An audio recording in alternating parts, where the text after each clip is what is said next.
3? Everyone has. It's the one with Mr. T. After Roy Jones knocked out Rick Frazier, a very silly light heavyweight named David Telesco showed up at the post-fight press conference and yelled stuff at Roy. It was very reminiscent of Mr. T yelling at Adrian in Rocky 3. Rick Frazier talked tough, too, until he actually got in the ring with Roy last night.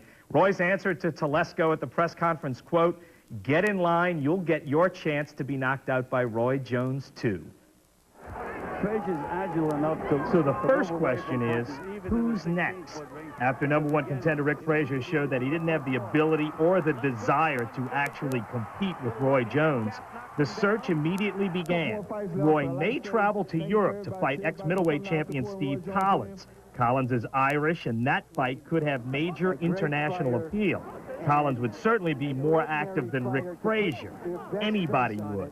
Were you a little surprised by his lack of... I was very surprised. Yeah. I was like, what is he doing? I said, he don't want. I told Coach, I said, Coach, he don't even want to fight, man. I said, I'm going to try to catch the southpaw first. If I don't catch him, I'll go ahead and knock my right-hander, but he don't want to fight. And that amazes me, because anytime you're in this business, I think you should be in this business like I'm in this business. I'm in this business to win. If you're going to beat me, you got to beat me. I'm out here to win, you know what I'm saying? And it makes me feel like I waste my time training for a guy like that. But I got paid, but still, you know, that ain't what I'm in it for, you know what I'm saying? The way it went left a bad taste in Roy's mouth. He says he will fight in Pensacola again. Got to do one more time. That won't satisfy me. I got to get one more. Arthur Williams also wants to come back home. The IBF cruiserweight champ hadn't fought in Pensacola in nearly 10 years. His opponent last night never had a chance. It feels good, you know, to come home, you know, with all my fans, my family, and everybody, my friends, and put on the show like I did, and I feel good, you know, to be home again. 7 Pensacola fighters fought, 7 Pensacola fighters won. Victor McInnes knocked Eugene Johnson down here in the 6th round on his way to a unanimous decision, and policeman Mark Lanton had no trouble with Mac Willis getting this big 2nd-round knockout. I feel good. I'm in great shape. Had some family and friends here. People from the police department who I work for, the Pensacola Police Department, the best police department in the United States, I have to say. They give me all the support that I need. And you know, I'm just happy to be here tonight and do what I can do. 3 minor belts now belong to Pensacola guys. Smoke Gaynor did just enough to get a unanimous decision over Harold Warren. Gaynor now holds the USBA junior lightweight title.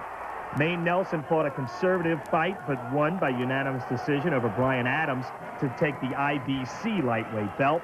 And in the fight of the night, Billy Lewis out-hammered Demetrius Jackson to win the IBF Intercontinental title. It was a brutal 12-round marathon with more knockout-quality punches than the other 8 fights combined. They were both standing when it was over, but the scoring wasn't close.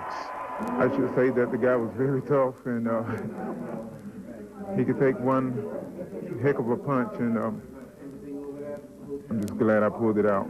A large factor in the clean sweep for local fighters, the 9,000 fans at the Civic Center.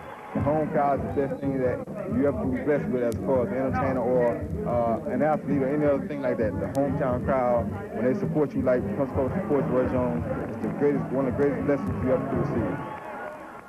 That was a very fun night. And Joe Duran, I said he earned about $20,000. The Pensacola golfer earned $51,000 this week. All right, we'll be right back.